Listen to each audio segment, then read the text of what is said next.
But that period, he started making advances at me. And when I outrightly declined, my cakes were still at his shop. My cakes did not sell. I'm like, so because you made advances at me and I didn't agree, you decided to do this.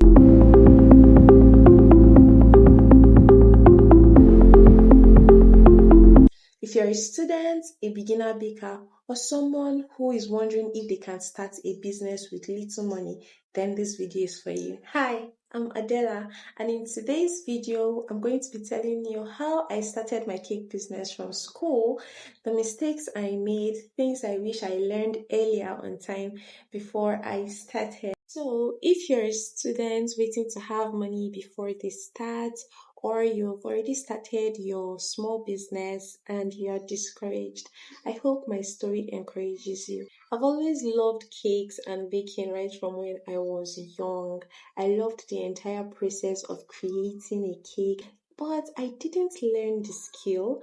Then I got admission into school and I didn't start anything related to baking or my baking business till I was in 300 level. So I was going to go for my TP. For education students, you should be familiar with TP. That's our teaching practice. And I got to stay with a baker at that time, and that was when the entire passion came alive again. I got to see her bake, I got to see her decorate cakes, and I was just intrigued by it. And that was when I started learning from her. After our TP was done and over, we went our separate ways, but I continued baking, and every money I could lay my hands on, any money I had with me at that time, I would put it into baking, buying flour, buying butter, eggs, milk, and I was just practicing. I went home and I started telling my family and everybody that I knew how to bake now. When I got back to school after the holiday season that I spent practicing my cake skills, I decided to start a business in school. And my first attempt at this was baking cupcakes and selling them to my fellow students. I did this because I was a student and I needed to make extra income apart from what I was getting from home. So I had to start making my own money. I had my doubts. I had serious fears because as I then I already knew about 2 to 3 persons that were already selling cupcakes in school. And there I was coming to start up the same business again. I was feeling shy. I didn't know how to start marketing my cakes or start telling people, oh, I sell cakes, or start taking my cakes to class. And instead of selling mine the regular 100 naira or 150 or even 50 naira, I sold mine 250 naira because it came in its own packaging with icing and some decorations. I also spoke to shop owners. So instead of me carrying it to school to sell, I talked with shop owners so that I would just come and place them in their shops and people would get to buy them from there. And that was how I started my business in school. Now, I faced a lot of challenges. Everybody in the Nigerian university system knows that your 300 level is the hardest level in school, and that was when I started my business. So it was a bit difficult balancing school and running a business, but the things that helped me was that number one, I was not the one selling these cakes directly. I made use of, these shop owners, like I said earlier. And then number two, when it was time to study, I studied. There was nothing like I would take my study time to use to bake or use my study time to be running around selling cakes. No, I made sure that when it was time to study, I studied. I talked to people too in school because I lived in the hostel. So I was able to take advantage of that, spoke to my neighbors and their friends and told them about cakes. There were times where in the evening I didn't have anything to do. I'll just take my cakes round the hostel, just tell people, okay, this is what I do. And that was how I was able to scale and balance both school and business. At this point, I did not still have any equipment, so I was still mixing my butter and sugar with my hand and in a rubber. That was how I was still making my cakes. But then I had a very discouraging time One time where I felt like giving up. In fact, it took the grace of God and the help of friends around me to keep me standing. So one particular time I encountered this shop owner. He was a man, and I gave him my cakes as usual. That was not the first time, but we have been giving him my cakes about 2 to 3 times before that particular one happened. I gave him my cakes to help me sell as usual.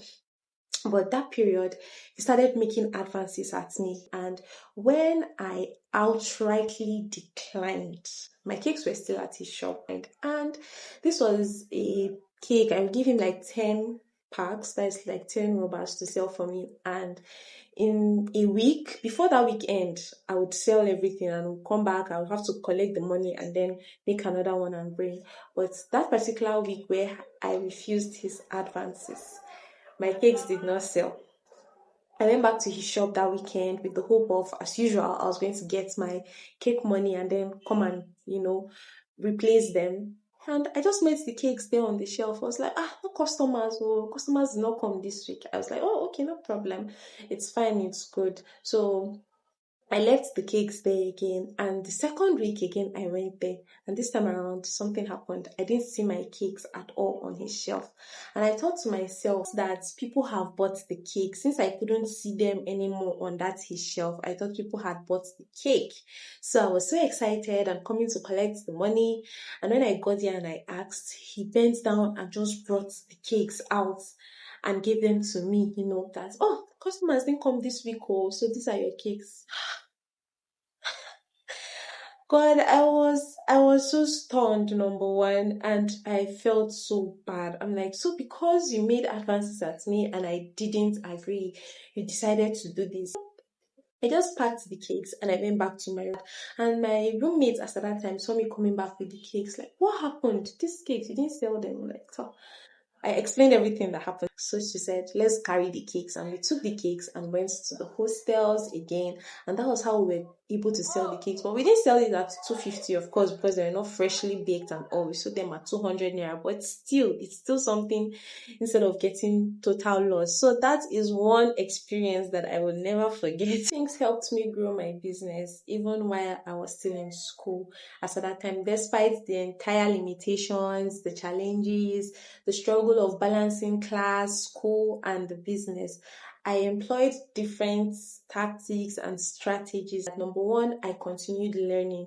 I did not stop because I was already making money or even because of school. No, I continued learning. I took advantage of YouTube. YouTube really helped me. I learned different cake recipes, and as at that time, I learned how to make cake parfait, how to make whipped cream. I had a lot of losses because there were times where I tried and failed because I was just learning by myself and practicing by myself with money. So I made losses as at that time. But then those losses or those failures helped me learn the right way to do it. And then I was able to make, cake parfaits. I sold cake parfaits in school. That is from starting with cupcakes. I started selling cake parfait and then I started baking birthday cakes for people in school. And another thing that helped me was friends. Oh, my friends were so supportive. Everybody that I told that, oh, I sold cakes, they would always want to patronize me. Oh, let me support you. How much? 250 naira. How much? 1,000. At some point, people started buying for the cupcakes now. I had about 2 people that were buying from me to resell in school. I think I was actually a good businesswoman. Or I am actually a good businesswoman. People started buying from me to resell in school. So I started selling wholesale as at that time. Being consistent also helped me. There were times that I was so tired because of school. I was in the fellowship. So all these activities, there were times I was tired, but I did not feel to show up for my business. I knew I already had a commitment. I had a commitment to the people that were buying from me to resell. I had a commitment to my own self. I needed to make that extra cash. One thing that this journey taught me is that you do not have to have everything before you start. You don't even have to be perfect. You don't have to know everything before you start or have all the resources or all the money, all the capital to start your small business before you start it. I learned that you start with what you have, start where you are. And as you go, you improve and then you learn even from your failures, even from your mistakes. Taking failure doesn't mean you have failed completely in the entire business. It just means that you have learned another way not to do that thing. Looking back now at my journey, I am so grateful that I didn't wait for everything to be perfect before I started. I did not wait to have everything that I needed before starting, because I don't know how long that would have taken. But the small business that I started in school laid the foundation for everything that I have now and everything that I would become. So I would really love to hear from you. Are you currently in school and you're thinking of starting a business, or have you started something already? What are the challenges you're facing? Let me know in the comments. I would really love to read your story. So if this video encouraged you, like, subscribe. Thank you for watching. See you in the next one.